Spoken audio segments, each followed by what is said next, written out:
Hello guys, magandang umaga sa inyo lahat. Ayun, dito tayo sa Ihawan.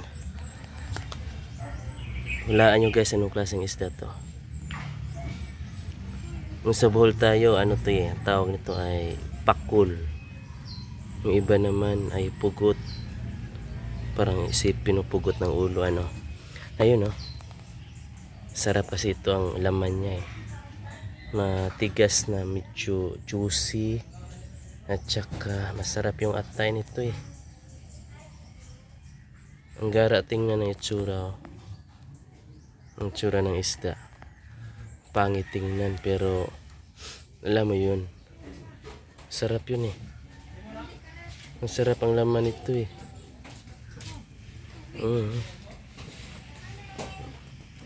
Ayan.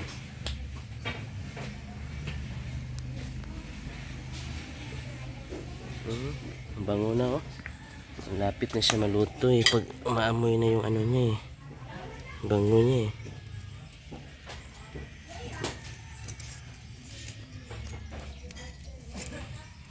Sinong nakakatikim na ito?